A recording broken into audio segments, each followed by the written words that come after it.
दोस्तों, हमारी एक आम धारणा ऐसी है कि हम सभी लोग यही कहते हैं कि भारत देश एक पुरुष प्रधान देश है, जबकि ये सच्चाई नहीं है। भारत देश एक नारी प्रधान देश है। मैं इस बात को साबित कर सकता हूं। देखिए, होता क्या है, जब किसी भी पुरुष की किसी स्त्री से शादी होती है और जितने साल भी उसके साथ रहती है तब तक सब कुछ अच्छे से चलता है, लेकिन अगर वह उसे तलाक दे दे और छोड़कर चली जाए तो यहीं से उसका पूरा उल्टा उसके साथ चक्र शुरू होता है। तब आपको पता चलता है कि नारी, महिला, औरत, लेडीज, फीमेल क्या है, हमारे देश में उनकी क्या वैल्यू है, क्या कानून है, क्या लॉज है उनके लिए। क्योंकि उसके बाद से सबसे पहले तो वो तलाक के साथ एलिमनी मांगती है, यानी कि जितना उसने अपने वाइफ के लिए किया वो तो कुछ मायने ही नहीं रखता है, और उसकी आधी संपत्ति ऑटोमेटिक वाइफ को चली जाती है। और इसके अलावा वह एलिमनी में इतनी बड़ी डिमांड करती है कि कभी कभी अतुल सुभाष जैसे किस्से हमारी आंखों के सामने आते हैं कि लोग अपनी जान तक देने की नौबत आ जाती है उनकी।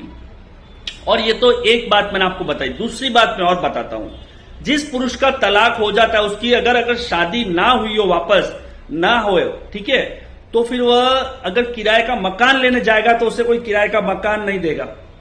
अकेले आदमी को हमारे देश में कोई घर नहीं देता है, पहली बात। दूसरी बात कि अगर वह अपने यहाँ पे कोई काम वाली, सपोज करें मिल भी गया उसको घर, तो अगर अपने यहाँ पे अगर वो किसी वर्कर को रखना चाहता है, काम वाली बाई को रखना चाहता है काम करने के लिए, कोई लेडी उसके यहाँ पे काम करने नहीं आएगी। झाड़ू पोछा, कपड़ा बर्तन उसे स्वयं करना पड़ेगा। यानी पहले वो ऑफिस जाएगा, ऑफिस जाने से पहले सारा काम करेगा, फिर ऑफिस जाएगा, ऑफिस जाकर अपना काम करके जब रिटर्न घर पे आएगा तब भी उसे घर का काम करना पड़ेगा। ये हमारे देश में पुरुष की दशा है। यानी कि मैं एक बात समझ नहीं पा रहा हूं कि हम पुरुषों की, आदमियों की औकात इतनी है कि जब तक बीवी हमारे साथ हो तब तक हमारी वैल्यू है, बाकी हमारी कोई वैल्यू नहीं इस देश में।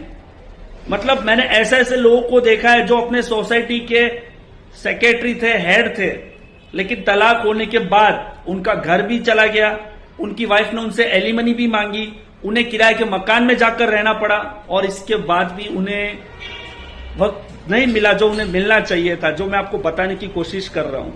तो बहुत ही गंभीर मामला, इस पर आवाज जरूर उठानी चाहिए। मैं चाहता हूं कि सरकार इसके खिलाफ एक्शन ले, क्योंकि बहुत सी नारी, बहुत सी महिलाएं अपने अधिकार का गलत उपयोग कर रही है, दुरुपयोग कर रही है, और ये बंद होना चाहिए। नहीं तो पता नहीं अतुल सुभाष जैसे किस्से और कब तक होते रहेंगे। जय हिंद, जय भारत, वंदे मातरम। मेरी बातों से सहमत है तो शेयर करें।